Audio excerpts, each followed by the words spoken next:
Hormuz প্রণালীর নিয়ন্ত্রণ নিয়ে নতুন করে যুদ্ধবিরতির মাঝেই ইরান এবং আমেরিকার শুরু হয়ে গেল খণ্ডযুদ্ধ। গতকাল আমেরিকার দুটি জাহাজ, একটি যুদ্ধ জাহাজ এবং একটি বাণিজ্যিক জাহাজ যখন অন্যায়ভাবে হরমুজ প্রণালীতে প্রবেশ করার চেষ্টা করেছিল, তার জবাব দিয়েছে ইরান। কিন্তু সেই ঘটনার প্রেক্ষিতে গত রাতে ডোনাল্ড ট্রাম্পের পক্ষে নতুন করে আমেরিকা থেকে ইরানের বিরুদ্ধে শুরু করা হলো যুদ্ধ। আর এই প্রেক্ষিতে আমেরিকা যুক্তরাষ্ট্র গতকাল অর্থাৎ 4 মে রাত্রে ইরানের হরমুজ প্রণালীতে আক্রমণ চালায় 7টা স্পিড বোটের উপরে, এবং এই আক্রমণ চালানোর সময় একটা গণপরিবহনকারী জাহাজের উপরে আক্রমণ চালায় আমেরিকা যুক্তরাষ্ট্র। আর এই আক্রমণে ইরানের 5 জন সাধারণ নাগরিক খুন হলেন গতকাল। আর নতুন করে হরমুজ প্রণালীর দখল নিয়ে আমেরিকা, ইরান এবং আরব আমিরাতের মধ্যে শুরু হয়ে গেল যুদ্ধের উত্তেজনা। চলুন আমরা একটি হেডলাইন দেখে নিই। আমেরিকার বিখ্যাত দৈনিক সিবিএস, আমেরিকার সিবিএস লিখছে US syncs 7 small Iranian boats. America ইরানের 7টি স্পিড বোটকে গত রাতে ডুবিয়ে দিয়েছে Hormuz প্রণালীতে। As Iran launches attacks on UAE and ships in Strait of Hormuz.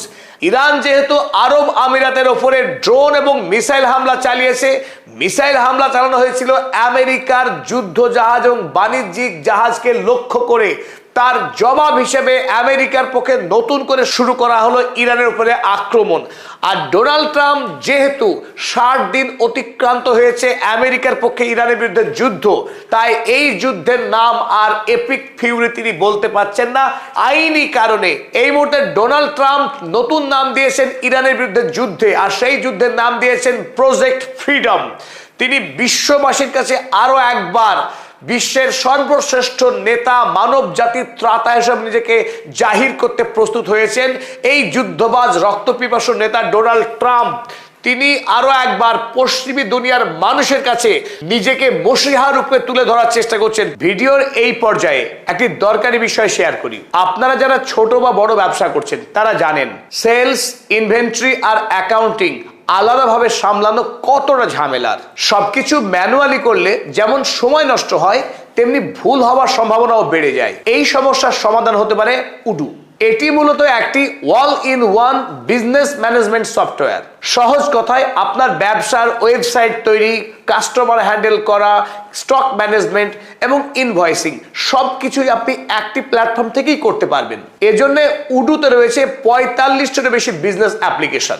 এর ইন্টারফেস ভীষণ ইউজার ফ্রেন্ডলি, তাই টেকনিক্যাল জ্ঞান কম থাকলেও আপনি সহজেই ব্যবহার করতে পারবেন এই অ্যাপ্লিকেশন। উডুর সবচাইতে বড় সুবিধা হলো এর সমস্ত অ্যাপ একসাথে কাজ করে। যেমন আপনার একটি প্রোডাক্ট বিক্রি হলে আপনার ইনভেন্টরি এবং অ্যাকাউন্টিং অটোমেটিক আপডেটেড হয়ে যায়। আর আপনার ব্যবসা যত বড় হবে, আপনার প্রয়োজন মতো নতুন নতুন ফিচারও আপনি যোগ করতে পারবেন। আপনি যদি আপনার ব্যবসার কাজগুলো গুছিয়ে নিতে চান, তাহলে প্রতি মাসে মাত্র 580 টাকার বিনিময়ে আপনি উডুর অ্যাপ্লিকেশন স্যুট ব্যবহার করতে পারেন। লিংক ডেসক্রিপশনে দেওয়া রয়েছে, বিস্তারিত দেখে নিতে পারেন। এবার মূল আলোচনায় ফিরে আসা যাক।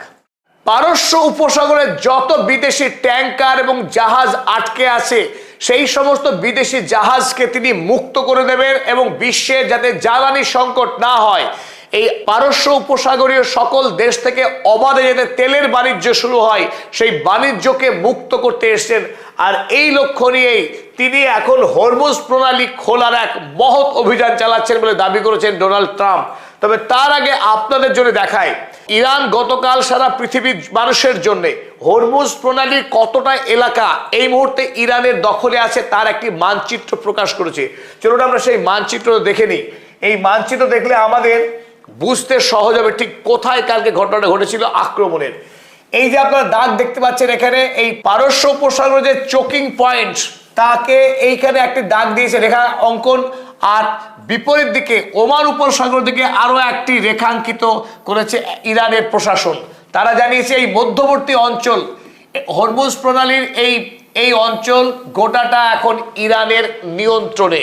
তাই এই অঞ্চলে কোনো জাহাজ যদি প্রবেশ করে, তার আগে ইরানের কর্তৃপক্ষের অনুমতি নিতে হবে। ইরানের কর্তৃপক্ষের অনুমতি ভিন্ন। যদি কোনো জাহাজ জোর করে যদি এদিক থেকে প্রবেশ করে, অর্থাৎ পারস্য উপসাগর থেকে এই হরমুজ প্রণালী প্রবেশ করে যদি আরব উপসাগর